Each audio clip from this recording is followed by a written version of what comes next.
Makikita sa viral video na ito kung paano inurungan, sabay sinagasaan ng van ang isang ahas.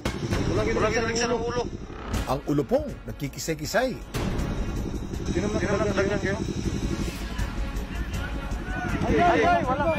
Ang sumunod namang napadaang truck, hindi lang ito sinagi. Binalikan pa. Ang walang kalaban-labang ahas, paulit-ulit ding pinagulungan ng motor. Natatakot kami, sir. Mayroon talagang nag-aabang dyan tuwing gabi. Takot kami, kakabahan kami, sir. Ahas yun dyan. Nangyari ito sa Barangay Binaton, Digos City sa Davao del Sur. Nandun yung insidente ng tinatawag na human-wildlife conflict. Dahil na rin kasi ang mga tao nga nag-encroach sa kanilang habitat. Ayon sa kumuha ng video, ang nakaharang na ahas sa highway ang kinakatakutan ng kanilang lugar na king cobra o banakon. Kuya Kim, ano ang pinakamalaking makamandang na cobra sa buong mundo? Kuya Kim, ano na? Kuya Kim, ano na? Ito naman ang Python reticulatus, reticulated python na nakikita rito sa Pilipinas. Albino nga lang siya o kulay puti. Alaga ko ito for more than 25 years. Ito ang pinakamahaba sa lahat ng mga ahas sa mundo. Ang isa naman sa pinakamahaba sa mga venomous snakes o ahas na may kamandag ay ang banakon o king cobra. Isa rin sa pinakadelikado. Ang mga banakon maaaring umabot sa mahigit 18 feet. Ang kamandag ng banakon ay talaga napakalakas at pwede makapatay within 30 minutes. Agad itong kakalat sa iyong ugat at mapaparelyos sa mga vital organs mo pareho ng utak at ng puso. Ang mga python naman pareho nito, ang paraan nila ng pagpatay, kakagat, lilingkis, hanggang mawala ng hininga ang kanilang kakainin prey. Pero sa kalagitnaan ng shoot, ang alaga kong ahas, biglang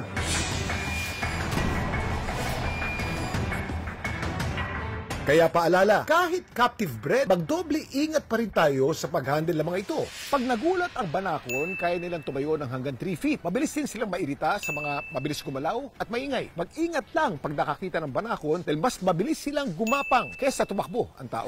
Samantala, marami ang umaalma sa ginawang walang awang pagpatay sa walang kalaban-labang banakon. In this particular video, is there cruelty? Dahil nga unti-unti siyang pinamatay, then it's possible that there's cruelty in there. Bawal din po yan at may mga kaukulang penalty or kaparusahan na binibigay ang ating batas. Sa ganitong sitwasyon, sino ba talaga ang ahas? Sino ang tunay na hindi patas lumaban at dapat katakutan? Gumapang ang kaba sa kubong ito sa bayan ng Kabasalan, Zamboanga, Sibugay nang madiscover ni Risa na hindi lang pala sila ang naninirahan dito. Tinawag po ako ng panganay ko. May laruan daw sa bubong po. Nakita ko po yung ahas. Nagulat nga po ako kasi sobrang dami po. Ay! Ayon sa Provincial Environment and Natural Resources Office, ang mga ahas sa bahay ni Risa, mga hanlulukay o Philippine whip snake. Wala mang kamandag ang mga ito pero hindi raw mawala-wala ang takot ni Risa. Lalo nung mabalitaan ang kabarangay nilang si Daryl ay natuklaw naman ng cobra. Tinuklaw niya ako bigla. Ninjagan ako ng anti-venom 3 beses. Kahit po, lagi po kami nakakita ng ahas at takot pa rin po kami. Mababawi pa kaya ni Risa ang kubo mula sa mga naglilingkisang borders sa kanilang kisame? Kuya Kim, paano nagagawang umakyat ang mga ahas kung wala naman silang paa at kamay? Kuya Kim, ano na? Nagagawa nila ito sa tulong ng kanilang muscular force. Ang kanilang mga tiyan o ventral scales ay kinokompress nila at sineflex nila upang sila makakapit at makagalaw. Bakit napaka-smooth ng tiyan ng ahas kung ikukumpara naman sa napaka-rough na surface ng puno? Kinakailangan smooth ang kanilang tiyan para walang friction pag sila'y gumagapang at pag sila'y pumapanik. Ito naman ang green tree python magmula sa Indonesia. Ang kamag-anak nito ng brown tree snake mula naman sa Pacific ay isa sa mga elite o eksperto pagdating sa climbing. Madalas natin nakikita sa mga sulok-sulok pareho nito ang mga ahas na nakakapagtago sila sa mga predator. Bihira ka makakita ng mga ahas na nasa open space, kailangan nasa sulok sila o nasa dilim. Pero bakit naman kaya naglilingkisan ang mga ahas sa kisame ni Lisa? Isa siyang mating group. May isang babae doon. Karamihan doon sa mga kasama niyang ahas ay mga males na sinusubukan mag-reproduce. Pagka ganyan na nagka-clump up sila, maghanap sila ng safe spot. Natsempuhan lang na yung ceiling na yon madilim para sa kanila masukal enough.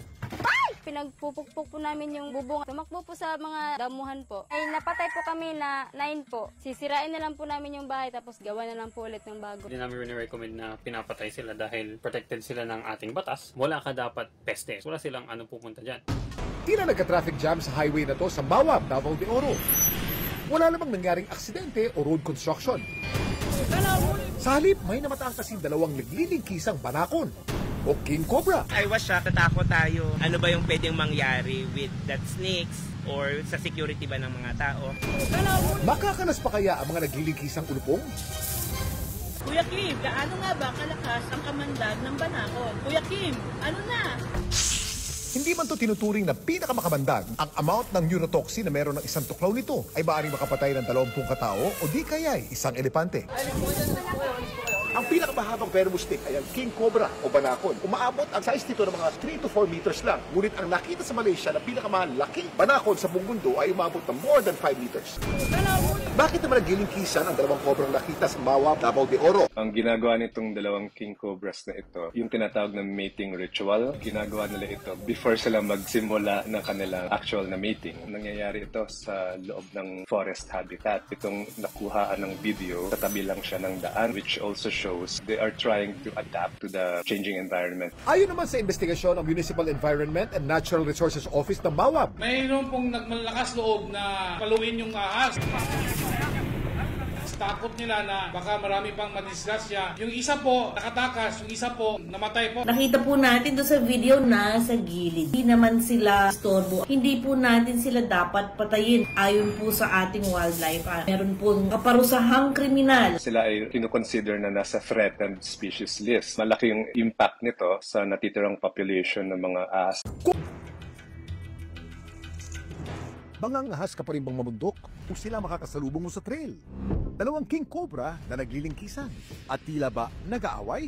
Makabantay yan o.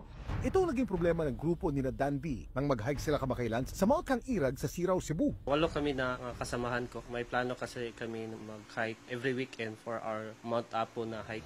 Pero sa kalagitnaan ng kanilang hike, bigla na lang daw sumulpot ang dalawang cobra. Yung kasama ko, nakita niya may ahas daw sa gilid ko. Hindi ko yun nakita kasi nakafocus lang ako sa daan. Kaya gumapang daw ang takot sa grupo. We ran from that area. Pumunta kami sa safer distance. Makakarating pa kaya sa summit ang grupo? Kuya Kim, ano na? Ang mga king cobra ang isa sa pinakamakamandag na ahas sa buong mundo. Ang taong matutuklaw ng isang king cobra, maaaring mamatay sa loob lamang ng 15 minuto. Habang ang malalaking hayop naman, gaya ng elepante, ilang oras lang ang bibilangin bago bawian ang buhay. Ang kamandag kasi ng king cobra, neurotoxic. Pupuntirihin ito ang nervous system ng hayop o taong kanilang matutuklaw. Ano naman kaya ang ginagawa ng dalawang king cobra na nakaenkwentro ni Dan V sa trail? Ayon sa isang eksperto, hindi raw nag-aaway ang mga ito, kundi nagsasagawa ng isang mating ritual. Ang nakita ng mga hiker ay dalawang king cobra na nag-engage sa isang mating ritual kasi may isang female na nearby na na-attract yung mga males at kapag naamoy nila yung pheromones, mag-engage sila sa isang parang wrestling match. And kung sino man ang mananalo, yun ang magkakaroon ng right na makipag-mate dun sa female. Ang magandang gawin, kung malawak naman yung lugar, pili kayo ng ibang daan na hindi makakaistorbo sa kanila. Naka-combat mode siya, so it's focused on its goal that has nothing to do with you. Ang dalawang king cobra naman, matapos na maglingkisan, agad na nagpulasan. Katapos nang lumayo yung isang cobra, we continue our trail. But along the way, may ibang hikers na papunta doon. Sinabihan namin sila nga be alert kasi may nakita kaming ahas. Pero alam niyo ba na ang king cobra, hindi lang pinakamabagsik sa lahat mga venomous snake? Sila rin ang pinakamahaba.